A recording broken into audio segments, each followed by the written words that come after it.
Nah paling dibersihin dulu gitu.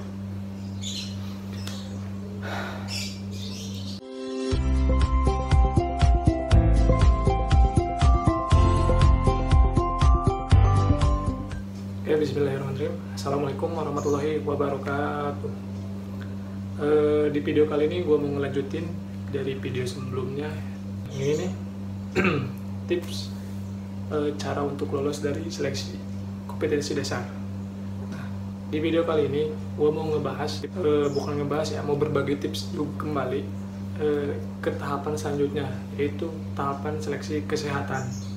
Mungkin ini berdasarkan pengalaman gue pribadi ya, nggak ambil dari orang lain gitu.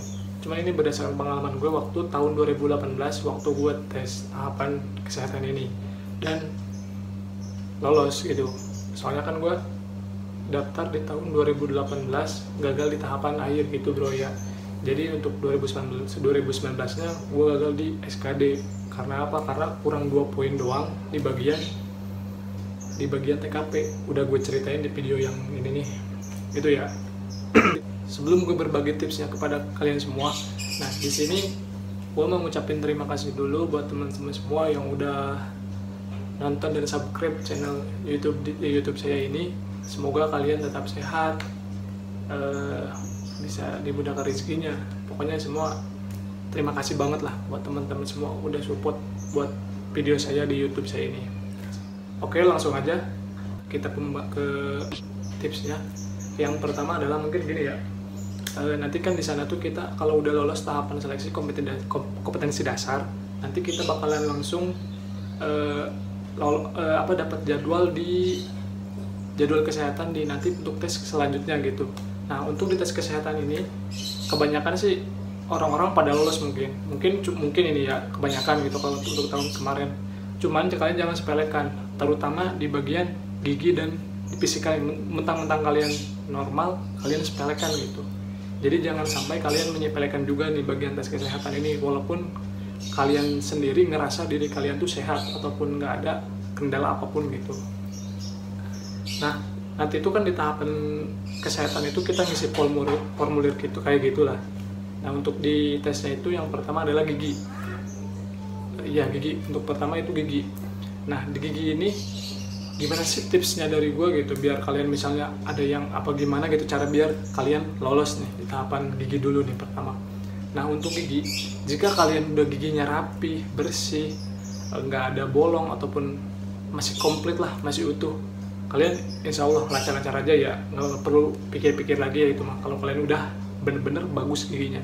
Nah untuk giginya yang bolong, untuk giginya yang nggak ada ataupun patah ataupun gimana, nah di sini gue mau kasih tipsnya. Karena gue juga berdasarkan pengalaman gue juga dulu gue ada yang bolong, ada yang patah, semuanya ada di gue dulu waktu tahun 2018 ya. Nah untuk yang gigi bolong gini ya, kalian kan dapat otomatis kalian harus ke dokter gigi lah, ke dokter gigi ataupun ke rumah sakit yang khusus gigi apa gimana gitu ya. Nah di sana kalian pasti dicek kan mau diapain ataupun gimana nya. Nah yang paling utama tuh sebenarnya di gigi itu yaitu kebersihan guys. Kenapa? Karena kalau kalian udah bersih, gigi kalian tuh udah bersih, otomatis nilai kalian tuh paling bakal bagus gitu. Nomor sekiannya kebelakangan gitu. Bersih itu dalam artian nggak ada karang gigi, nggak kuning banget gitu. Ibaratnya kuningnya kuning nggak normal gitu. Kayak kalau perokok kan ke rata-rata giginya kuning gitu. Nah kalau dibersihin kan, kalau bersih giginya putih, tapi nggak terlalu putih banget gitu. Nah paling dibersihin dulu gitu.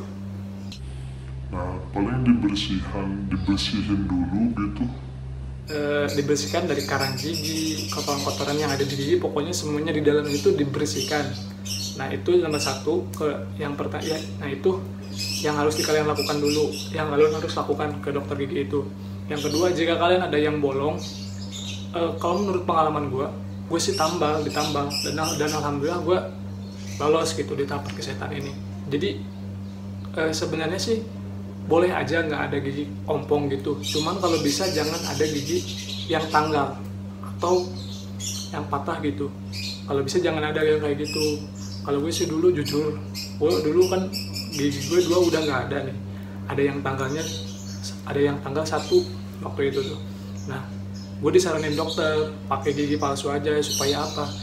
Ya bukan bermaksud gue mau nipu gitu pakai gigi palsu, enggak. Tapi saran dokternya gini katanya, biar apa? Biar jadi kan itu 2-0 nih. Jadi kalau udah di gigi yang palsu itu, jadi gigi yang lainnya itu enggak, jadi ikut kokoh gitu, nggak ke bawah yang kosong gitu men. Makanya dokter waktu itu saran dari dokter ya pakai gigi palsu aja. Gue dulu pakai kurang lebih dari tambal gigi, bersihin gigi, gigi sama gigi palsu kurang lebih habis 1 juta nih waktu itu ya.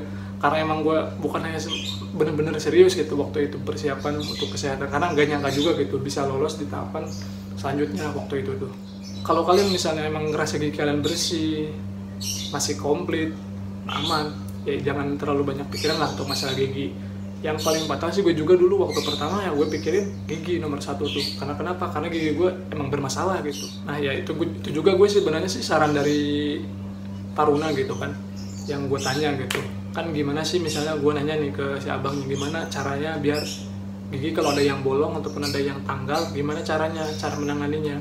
Ya dia saranin tambal aja, yang penting jangan terlalu banyak tambalan. Misalnya ya kan banyak banget nih yang bolong, semua ditambal. Jangan sampai, soalnya kalau tambalan itu kelihatan beda sama dengan gigi palsu gitu guys, itu ya.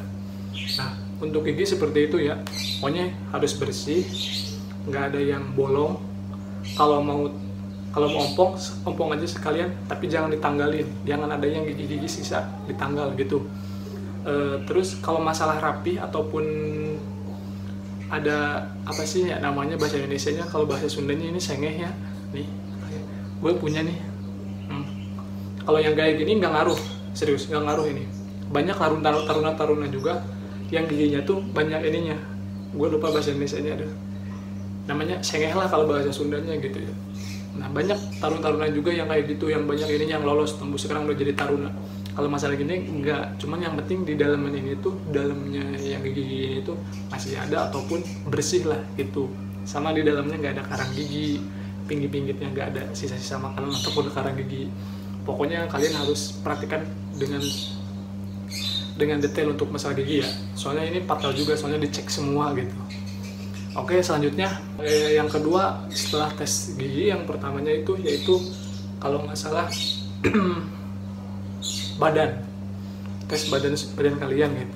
Nah waktu itu gue di badan itu kan dibilik kayak gimana sih ya, pakai tirai ruangan gitu, pakai tirai, cuman di aulanya di kampus Poltekim dan Poltekim. Nah di sana tuh kita dimasukin ke bilik itu kayak ruangan kecil lah gitu mungkin. Nah di sana tuh ada dokter sama perawatnya. Nah cuman ya laki-laki sama laki-laki, cowok sama perempuan sama perempuan gitu. Nah gue di sana dalam satu orang kan ke dalam, ya kita ditelanjangin main di sana. Mungkin ya kalau menurut pengalaman gue sendiri nih, gue ya kalau gue ditelanjangin sampai nggak ada selai benang pun gitu, bugil banget gitu, gimana lah gitu. Cuman gue nggak berpikir kemana-mana, yang penting gue ini bener gitu, maksudnya gue nggak pikir kemana-mana gitu, nggak pikir malu ataupun gimana, nggak. Nah untuk dites fisik ini, badan ini dicek seluruh badan gue. Pertama gue berdiri dulu, dicek dulu ini, takut ada kekurangan ataupun kelainan di badan gue gitu, mungkin telanjangin. Pertama sih gue pakai celana dalam doang, kan waktu itu masuk ke sana cuma pakai kaos sama celana pendek gitu. Nah pas gue dibuka, celana gue dibuka, sisa celana dalam waktu itu. Nah setelah itu gue diperiksa darah, buta warna, yang kayak gitu pokoknya untuk tes di badan itu ya gue normal aja, gue lihat itunya. Nah pas gue dulu berdiri, ini paling mengerikan gitu menurut gue. Pas gue berdiri suruh balik kanan ya, dok nih, pertama kan gue dokter, kata dokternya balik kanan, gue balik kanan kan. Nah buka celananya katanya. Buset, gue kaget nih waktu itu kan, kaget doang gitu misalnya. Buka gue waktu itu, setelah gue buka celana dalam gue suruh nungging nih. Ini serius, gue pengalaman gue ini ya. Cuman tiap orang beda-beda dokter, soalnya kan satu ruangan, satu di aula itu banyak sekali bilik, lebih dari 3, kurang lebih 5 kalau nggak salah, lebih lah pokoknya. Nah gue kan di bagian bilik yang nomor kalau nggak salah bilik 4 waktu itu. Gue ditelanjangin, gue suruh nungging, dan waktu itu ya itu anus gue gitu, dicek-cek semua pakai tangannya dokter itu, gue diraba-raba kayak gitu pokoknya. Nah ya tujuannya buat apa dia itu ya, untuk mengecek ambien apakah kita tuh punya penyakit ambien ataupun enggak. Ya alhamdulillah gue normal gitu ya, beratnya udah lancar. Setelah itu ya gue pakai lagi celana.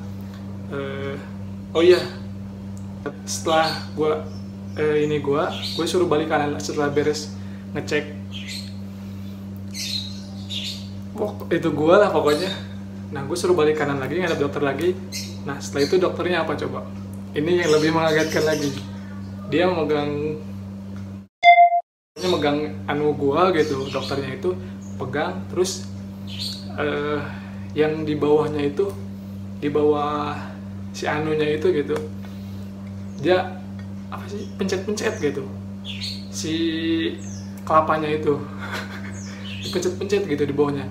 Nah gua kaget kan, terus dokternya gini nya, sakit nggak dok, kata gue gitu kan. Nah kalau tujuannya itu untuk di kemaluan itu, di pencet-pencet kemaluan, bawah kemaluannya itu tujuannya untuk mengetes parikokel kalian, apakah kalian mempunyai penyakit parikokel ataupun apa. Mungkin barangkali teman-teman nggak tahu parikokel itu apa.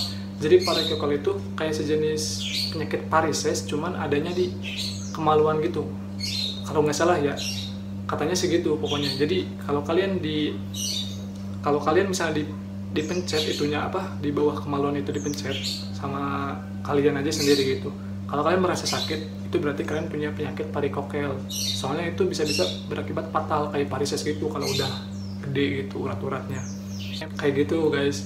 Jadi ya di tahapan badan itu yang paling menegangkan gitu, bukan masalah menegangkan kayak malu atau gimana, kaget aja gitu ya. Gue seumur-umur gitu baru pertama kali dipegang, apalagi sama cowok gitu. Ngeri juga kan maksudnya, cuman itu kan dokter gitu ya, dia udah profesional ataupun apa gitu ya. Gue emang malu juga, yang penting dia dokter gitu, udah nggak bakalan gimana gitu. Soalnya apalagi dokternya baik juga sih dia, soalnya ngasih nilai ke gue waktu itu. Gue soalnya pas ngasih nilai dia nggak ditutupin gitu ngasih nilai di formulir gue, soalnya formulirnya kan gue nggak pegang sendiri tapi dikasih ke Taruna kalau udah. Nah pas dokter waktu nulis nilai gue lihat sedikit gitu. Nah nilai gue kurang lebih 100 waktu itu di tes badan doang tuh, jadi nggak ada kendala apapun itu guys. Nah tips dari gue untuk badan itu, usahakan kalian ibaratnya sering olahraga, jadi ibarat badan kalian terasa fresh. Terus kalian sebelum tes kesehatan cek diri dulu sama dokter, ibaratnya bukan dokter jangan yang mahal gitu kalian ceknya. Ibaratnya kalian punya ambien nggak, punya riwayat penyakit ambien, parikokel, terus kelainan dalam tubuh, misalnya pernah patah kaki, patah tangan, ataupun kaki ataupun apa. Nah kalian dicek dulu sebelum kalian mengecek ikut tesnya gitu. Kalau menurut pengalaman gue kayak gitu ya guys. Mungkin teman-teman gue juga ada yang nggak dicek waktu itu ya, ada yang nggak dicek parikokelnya ataupun ambiennya, cuma dicek badan doang. Kalau gue yang paling lengkap di bilik yang nomor 4 waktu itu, bilik itu paling lengkap diceknya itu teman-teman. Nah setelah itu gue langsung keluar lagi, udah beres kan, itu udah gue beres dan ke dokter. Dok makasih, gue ucapin, dokternya baik banget lagi, ramah gitu. Biasanya kan ada dokter yang judes ataupun gimana, ini baik banget dokternya. Nah setelah itu gue keluar dan ke tahapan selanjutnya, yaitu yang terakhir, yaitu mata. Nah di mata ini menurut pengalaman gue sendiri nih ya, nah di mata gue ditesnya yaitu ngebaca angka sama huruf gitu, cuman jarak jauh kurang lebih 2-3 meteran begitu. Cuman dengan sebelah mata, yang satu matanya ditutup dengan cara kayak gini, gitu guys. Jadi kalau kalian mempunyai penyakit rabun ataupun betawa, rabun jauh itulah ibaratnya, kalian nggak bakalan kelihatan gitu. Nah itu doang sih kalau untuk mata di tesnya. Waktu itu pengalaman gue cuma ngecek nomor sama angka doang, maksudnya angka sama huruf doang, cuma disebutin gitu sama dokternya, sama dokter juga itu waktu itu sebutin ini angka berapa, ini angka berapa, itu sebutin, cuma dengan satu mata gini dua-duanya. Jadi kalian apakah mata kalian tuh dua-duanya normal ataupun hanya sebelah, atau hanya sebelah saja yang normal. Itu tips dari gue untuk mata nih. Untuk mata ya mungkin gue nggak bisa bantu banyak kalau udah yang emang punya minus yang gede gitu. Kalau minusnya yang masih kecil-kecil gitu ibaratnya masih bisa lah. Soalnya kalau masih minus kan, masih minus kecil itu ibaratnya masih bisa kita handle ibaratnya ya gitu. Kalau yang udah minusnya gede, mungkin dicek aja ya ke dokter, kurang tahu kalau masalah itu. Kalau gue kan dulu juga, gue sih nggak ada minus, cuman teman-teman gue juga yang minusnya kecil, dia pada lolos juga gitu. Nah, untuk tips dari gue ini, kalian nanti jika kalian udah di tahapan yang tes mata ini, jika kalian disuruh nanti kan membaca nih, otomatis kalau kalian nanti menutup mata kalian sebelah, pas disuruh sebelahnya lagi, di sebelahnya lagi, nah gini, otomatis kalian ini bakal rabun. Nah, tips dari gue ini, jika kalian melakukannya, jangan sampai tangan kalian, misalnya pertama gini ya kan, pertama mata kiri dulu yang lihat, jangan sampai tangan kalian ini menyentuh mata kalian atau ditutup. Sama halnya mata kalian, jangan sampai mata kalian yang ini merem, gitu ya. Soalnya kenapa? Itulah yang menyebabkan menjadi buram gitu misalnya. Nah, saran dari gue ya buka, misalnya gini, kalian tutup nih, ini jangan dirapetin, cuma gini doang. Nah gitu guys, ini berdasarkan pengalaman gue kayak gini, dan terbukti pas dibuka lagi nggak ada buram-buramnya sama sekali, tetap jelas aja gitu guys. Mungkin ya kalau emang udah minus, kalau emang udah bermasalah matanya ya pasti tetap aja sama aja gitu. Cuman kalau yang normal atau minusnya dikit, coba aja kayak gitu, jangan sampai kalian ditutup mata sebelahnya pas kalian disuruh baca, soalnya takut nanti kalian jadi buram, jadi nggak kelihatan gitu ya. Mungkin ya cuma 3 tahapan doang sih di tes kesehatan di Poltekim dan Poltekip. Yang pertama di gigi tadi, yang kedua di badan tadi, cek badan semua penyakit ini, dan yang terakhir mata. Cuma segitu doang sih tahapan seleksi di kesehatan yang di Poltekim dan Poltekip itu, cuma simple. Cuman kalau untuk lebih ke dalam badan lagi, nanti itu di tahapan setelah kita lolos di tahapan akhir gitu guys. Jadi nanti kita suruh ronsen, HIV ataupun apa, nah itu nanti setelah kalian lolos tahapan akhir gitu. Jadi kalau untuk tes kesehatan yang itu pas tahapan seleksi nggak ada di dalam, nggak ada ronsen atau segala macam pun.